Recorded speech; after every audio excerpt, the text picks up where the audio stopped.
I gotta sneeze, somebody tell me I'm sick. Fuck it, I need me a liver. I gotta ride with my stick. Fuck it, don't need me no killers. And I'm like the chief of the pilgrims. I play for keeps, gotta feel me. Ladies and gentlemen, I'm at Level Up in San Jose at a new level for Agua with the New Era Savage, Juicy Finale. Juicy, how you doing today, brother? What's going on, man? Thank you for the opportunity. Yes, absolutely, man. I'm all about giving people opportunities to tell their story. You went to war tonight with the Battle King, Dave Dutra, for the heavyweight title. Yeah, man. As you can tell, we went. I guess they don't call him Battle King for no reason, Yeah, I mean. So tops to Dave Dutra. Yeah, man. We had a fight, and unfortunately, your boy didn't come up with the 10 pounds of gold, but you know what? I'm happy that the San Jose fans love me and they're behind me every step of the way. So that's all that matters to me. Absolutely, man. It would have been better if you won, but Dutra, he's a seasoned vet out here in NorCal, so there's no shame. No, none of that. Especially if it's somebody of that caliber, Dave Dutra being the OG of NorCal. Came up in the garage. Right, exactly. So, being able just to even squabble with Dave Dutra that's something like, I think for a lot of NorCal up-and-comers, I feel like what they need to do is really get in with the OGs of NorCal, like people like Rick Luxury and Dave Dutra. I feel like if the younger generation can squabble with them a little bit, that means it rubs off on us, and it's just a learning process all the way through. You get the rub and possible passing of the torch, absolutely. Yeah, most definitely. So I think that's what this was today, I feel like my bad, I'm hella cutting you off, bro. No, dude. It reminded me of when Angle wrestled Cena when Cena debuted. Yeah. Cena didn't win, but Angle gave him the nod. All right, you know what I mean? The same like when Orton wrestled Taker all those years ago for the first time. And I think that's just what this was, I really feel like this was an eye-opening opportunity and stuff, and especially to, get down with Dave Dutra. I mean, you can't top that, It's an OG from the scene, so hey. Match of the year caliber. Match of the year contendant, absolutely. So, I mean, man, you became a breakout star during the pandemic. Yeah. How? I mean, you flew yourself out to GCW to become be part of the ring crew. You got a match, and then you just became a topic on wrestling Twitter. I don't know if I'm a top dude, but no, man, they were like, hey, you heard of Juicy? I'm like, Juicy who? I'm like, yo, this dude, okay, he's at GCW. This dude's from NorCal? That's what's up. I think with me, I think the opportunity was everybody's just sitting at home, and at the time nobody was traveling. The travel restriction was still really on lock, So I feel like a lot of people took that time to be complacent about being wrestlers. I feel like they all were just like, well, when the time comes back, then we'll come back, but I mean, shit, man, I feel like I'm still young, and I still gotta obviously I want to give my family the life that they deserve, so I'm not gonna just sit around while other people, because I don't know if you noticed, but people were going off, people were really killing the game during the pandemic. I think the pandemic had to be one of the best things that happened, because if it wasn't, there's people who wouldn't have signed because of the pandemic, like me. I think a lot of people took the pandemic and they took the opportunity and ran with it. Absolutely. So, the Walmart guys, Lord Adrian, Tierra 2 times. Dude's he's been on the show. Yeah. Guys like that, they were like, all right, look, this is the darkest time for wrestling. Let me find a way to stand out. And you did, man. And you got the rub from a legend, Ricky Morton, bro. OG right there, man. One of the best tag team wrestlers of all time, man. Yes. What was that experience like to chop it up with one of the greats? Dude, and it was, it's so funny, because, I don't know if you guys know, but once you walk into the pro wrestling locker room, it's mandatory that you shake every single person's hand. Don't matter how big it is, as long as you got to get from one person to the very last person. Yeah, it's like an official unwritten rule. Yes. So the thing was, I noticed him and I shook his hand and I went about my business, because I don't want to be like, oh my gosh, it's Ricky Morton. You don't want to be a mark. Yeah, you don't want to be a mark. So, you know what I'm saying? And with Ricky, the thing was, Ricky had heard my story on Twitter. And it's funny that he's even active on Twitter. Like, OG's really be on there, bro. You know what I'm saying? So for him to even like he's the one that walked up to me, Ricky Martin or Big Thug or Ricky Martin walked up to me and was like, "Hey, are you the one from Twitter? Are you the one that flew from California and stuff?" And I was like, "Yes, sir, yes, sir." He was like, "You know what? This is what our business is made for. You know, this is how people really got over back in the day. Where like this is the tradition where you flew yourself out just to get an opportunity. And you know, nowadays people, all they gotta do is send a DM, you know, send an email and stuff. But if you pretty much what he was telling me was, if you really want it, you're gonna figure it out and make it happen. So that's the whole thing with Ricky Martin. And you know, he gave me the blessing. And if it wasn't for him giving me, I don't think I would have had a killer week that week, because Joey Janela's the one that told me, he was like, "Yeah, man, you got the stamp of approval from Ricky Martin, bro." And he was like, "That was it right there. I'm gonna put you in the clusterfuck." So that was, I was like, "Oh, hell yeah!" I was like, "All right, go Tom, let's go." That's what's up, man. So I mean, I thought you were from here. You grew up on a farm in Southern California, and you wanted to become a wrestler. So you move up to NorCal, like by yourself, right? Yeah. So I was going to college out in Arizona, and you know, everyone's dream is to go to NFL. That didn't happen. So I started training in Arizona, but even then I was just like, damn, like I was still stuck in between like traveling and moving from back home to SoCal. There wasn't really anything going on in SoCal, and then I called my sisters. My sister's the one that's with me today. I was like, "Hey, you know, I'm coming down because I'm working security at an event." I was like, "Can you guys look up like a wrestling school near you guys?" And she was like, "Oh, this one 10 minutes." I said, "All right, I'm moving down." And she was like, "No, you're not." And I was like, I'll be there next week." Ended up coming next week. That same day I got here, tapped in with East Bay Pro Wrestling, and been there ever since. At the Pacheco Square Garden. Pacheco Square Garden. You've been learning from Rick Luxury. He's another guy, sir. A legend out here in the Bay Area wrestling scene. He's been in the game for what, 20 plus years? Yeah. So I mean, him and I don't know if they're the same, but him and Dutra are around the same era coming up. Yeah, man, I used to watch both those guys in the garage. Killing it, absolutely.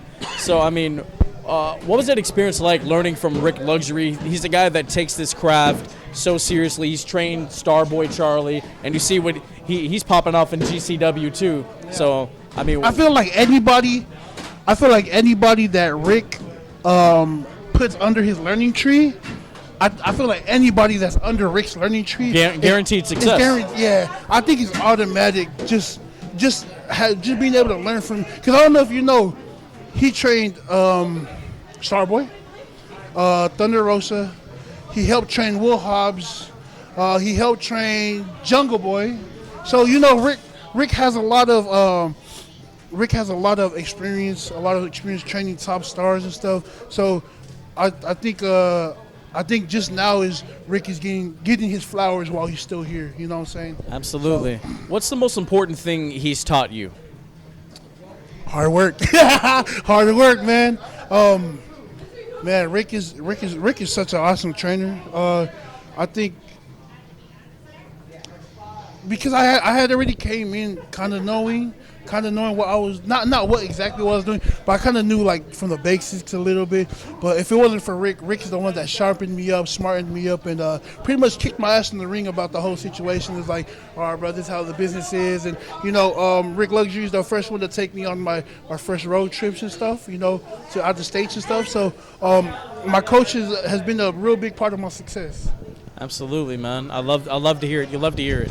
So you've done some training with Rikishi also. Yeah. A WWE Hall of Famer. Hall of Famer, yes, you know, sir. One of the best Intercontinental champions of all time. I don't know if anybody's going to say this, but I'm going to say this. Rikishi is one of the best big men to ever grace the ring. Absolutely, man. I think for a man, give that man his flowers while he's still here. Absolutely. For a man his size to be agile, taking that clothesline, doing spins and corkscrews. Bro, what? Man, so what's it like learning from a member of the Samoan dynasty? You know what? One of the things, like just really sitting there and just, because I wasn't trained all the way through. I probably had a few weeks of training with him and a few weeks of sitting under his tree, but just within those few weeks, it's mouth shut, ears open. when you're with Rikishi. It's because they're not, especially somebody coming from that lineage. They're not gonna just say anything just to say it. Every time they say something, there's a meaning behind it and what they say. So being able just to sit there and just listen to this man speak, like that's generations and generations. Oh shit! My bad. Don't go. My bad. Boss man want to make a run in? But learning from Rikishi.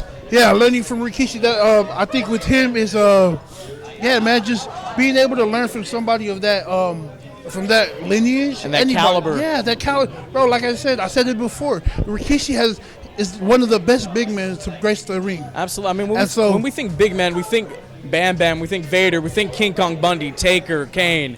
Rikishi's not in the conversation. No, and he should be. Exactly. You know what? I think with Kishi is people don't really give him his flowers like how he should. But I think that's what makes him great because he I mean he doesn't care about that stuff. You know, he doesn't care about being one of the greatest big men. Like he knows his worth and he knows what he brings to the table and he knows what he can teach students and stuff. And I think that's okay with him. I think it's just a bonus when you hear other people say that he's a great big man. So I think, I mean, if you know now, Rikishi has a school up in, Knox Pro Academy, and he's training monsters up there. Really good students are coming out of there. One of them is my tag team partner, Toa Leona. I saw him at YWA. Yeah. So he's trained all the way through by Rikishi. So big ups to Knox Pro, big ups to Rikishi, big ups to Reno on Hawaii. Big ups to everybody over there. It was a blessing being there while I was. Hey, if you're in the SoCal area, that's the place to go. Facts. The lineage, the dynasty, it all makes sense. Yeah. Now, speaking of the YWA, they had their first show in Oakley. You won the title. You're the champ. I'm sitting next to a world champion, players. So I mean, that was a great experience for me. Like it was their first show. It was different. It was a different vibe. I loved it. What do you have plans for? Because do you kind of run that? I'm behind the scenes with them. But I'm not the owner or anything. I really just try to make everything run smoothly, and stuff. Like a supervisor. Yeah, like exactly like a supervisor. So being able to supervise that and just make sure everything was going smooth, perfect. Absolutely. So what do you got plans for the YWA Championship? I know you guys have another show coming up next week, right? Yeah, we were supposed to, but unfortunately the venue, something's going on with the venue is rented out. So we're right now we're looking to push it back to a new date.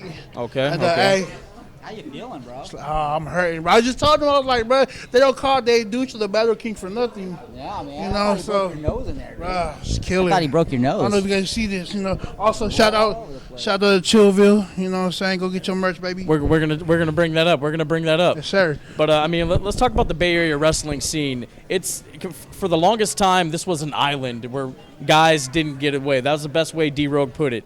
And now we look at the last couple years: Thunder Rosa, Will Hobbs, Jeff Cobb, Jungle Boy, right. Jacob Fatu, Shotzi Blackheart. I'm gonna say Jake Atlas. Jake Atlas made his name out here. Mansoor. I mean, you look at it. I mean, people going to NWA, WWE, yes. Impact, AEW. All names that have passed through here, by the way. All names that have passed through Agua. Yes, indeed. So I mean, what are your thoughts on the scene, man?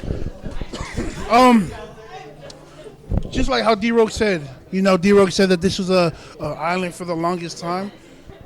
And I think the thing about us younger generations coming up, we respect and we acknowledge the OGs of the NorCal scene and stuff, but also I don't know, there's just something about us where we want to work together and really bring it, because if you don't know, NorCal scene literally has some of the greatest athletes and stars out here.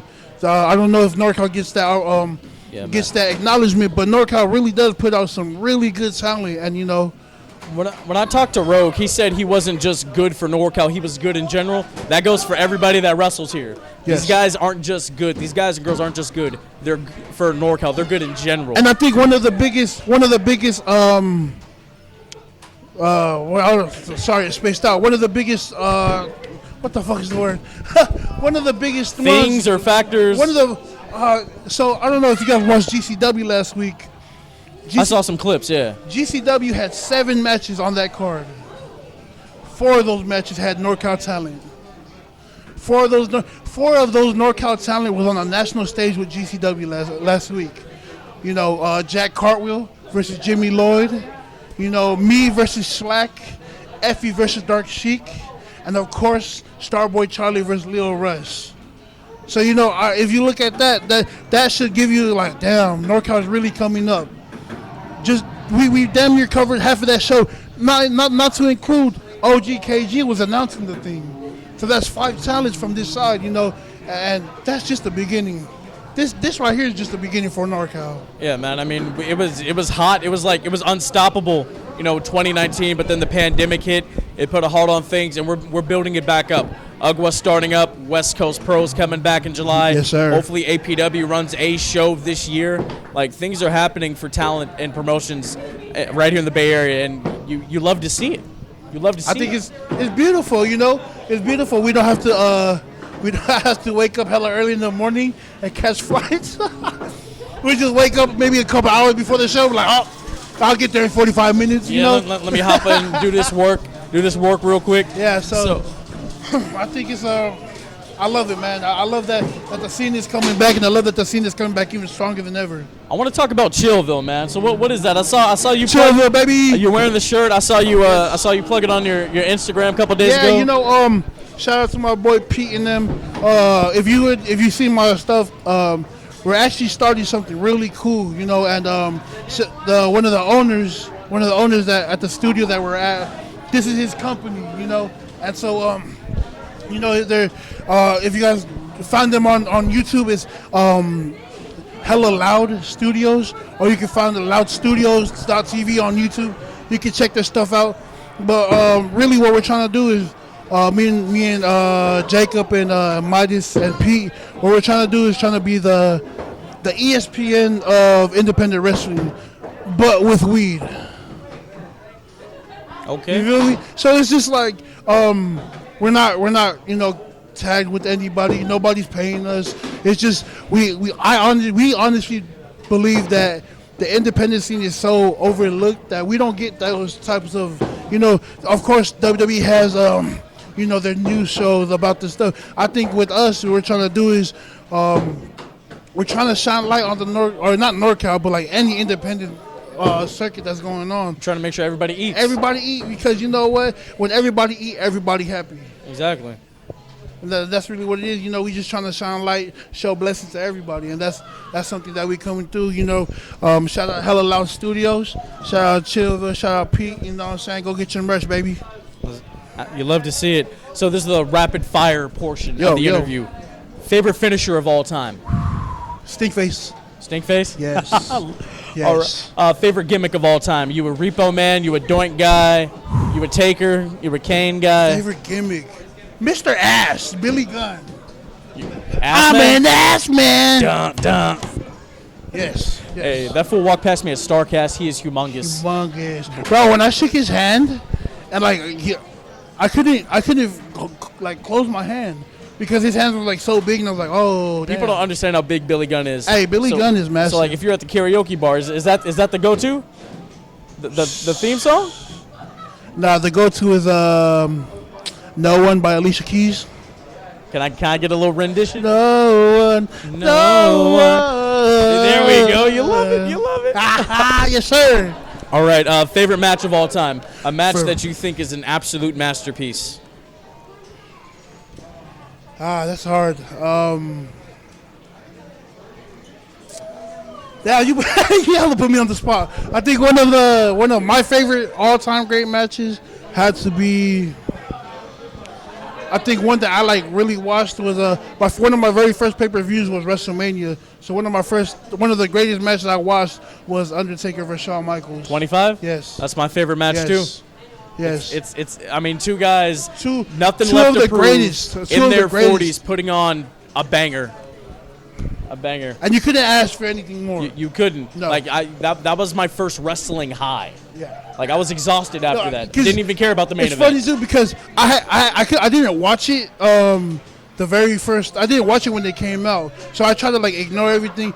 How I watched it was my boy had one of the guys I was in class with. They actually burned it to a CD. They was burning the, I don't know, like I guess like through like the DVR or some shit. Yeah. And then so we ended up getting that, and then we watched it. And I like kept rewatching it, and I was like, holy shit! I said this is really fucking good. And this is like before I even knew anything about any wrestling psychology or anything. I enjoyed it as a fan, but now watching it as a worker and watching it as a wrestler, I'm like, yo, this yeah. And the facials when Sean. Mighty Speed! Is that Hey! What's up? 24 karat magic. Young What's King, going on, brother? 24K. What's up, man? Good to see you. Yes, sir. Yes, sir. We in it. Yeah, man. So that match is one of the best I've ever seen, hands down. Now, what's your favorite wrestler of all time? My favorite wrestler of all time has to be Umaga. Umaga? Yeah. So, are you breaking up the Samoan Spike anytime soon?